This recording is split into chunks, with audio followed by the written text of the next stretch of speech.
கர்த்தருக்குள் பிரியமானவர்களே, செப்டம்பர் 16 இன்றைய பனித்துளிகளின் தலைப்பானது துரிதமாய் செயல்படும் புத்தி. வசனம் சங்கீதம் 147 அதிகாரம் 5வது வசனம். நம்முடைய ஆண்டவர் பெரியவரும் மகாபலமுள்ளவருமாயிருக்கிறார். அவருடைய அறிவு அளவில்லாதது. வடக்கு இத்தாலியில் உள்ள நெட்டிசன் ஆற்றின் நடுவில் கூழாங்கற்களால் அமைந்திருந்த மிக சிறிய தீவில் வாலிப நண்பர்கள் 3 விளையாடி கொண்டிருந்தனர்.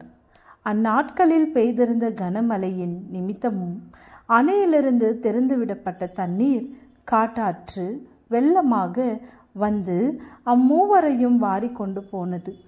3 நாட்கள் தேடலுக்கு பிறகு அவர்களின் சடலத்தை கண்டெடுத்தனர். அவ்விடத்தின் மேயர் தனது பேட்டியில் தண்ணீர் அவர்களை சுற்றிலும் வளைத்தது, ஆனாலும் ஆழமில்லாமல் இருந்தது.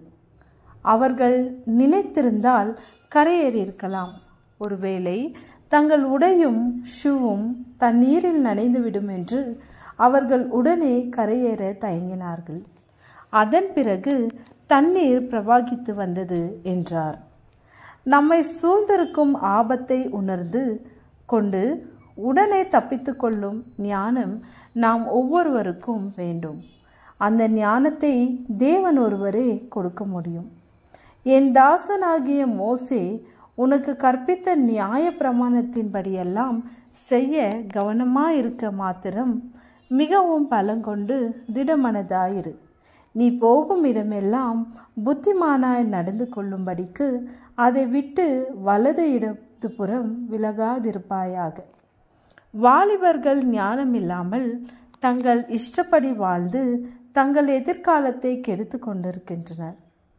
பெற்றோரை விட நண்பர்களுக்கு முக்கியத்துவம் கொடுத்தால் ஆணோடு ஆணும் பெண்ணோடு பெண்ணும் அளவுக்கு மீறின பாசம் காட்டுவது சினிமா நடிகர்களின் மீது நேசம் என பல. தனது நண்பர்களோடு நடனமாடி முகநூல்களில் போட்ட பதிவை 7 வருடங்களுக்கு பிறகு பெண் பார்க்க வந்த மாப்பிள்ளை பார்த்துவிட்டு பெண் வேண்டாம் என்றார். இத்தனைக்கும் அந்த பெண்ணோ ஆலயத்தில் நற்சாட்சி பெற்ற ஒழுக்கமுள்ள ஒரு மகளாய் இருந்தாள். திருமணத்திற்கு பிறகும் தன் ஆண் பெண் சிநேகிதியோடும் பெண் ஆண் சிநேகிதிகளோடு பல மணி நேரங்கள் சம்பாஷிப்பதும் அவர்களோடு வெளியே செல்வது போன்றவை குடும்பத்தை பிரிக்கின்றது. இந்த நியாயப்பிரமாண புஸ்தகம் உன் வாயை விட்டு பிரியாதிருப்பதாக. இதில் எழுதியிருக்கிறவைகளின்படியெல்லாம் நீ செய்ய கவனமாயிருக்கும்படி இரவும் பகலும் அதை தியானித்து கொண்டிருப்பாயாக. அப்பொழுது நீ உன் வழியை வாய்க்க பண்ணுவாய்.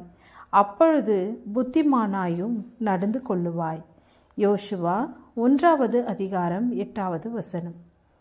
ஜெபம். பிதாவே, எங்கள் வாலிப பிள்ளைகள் ஞானமாய் நடந்து கொள்ள உதவி செய்யும். ஆமேன்.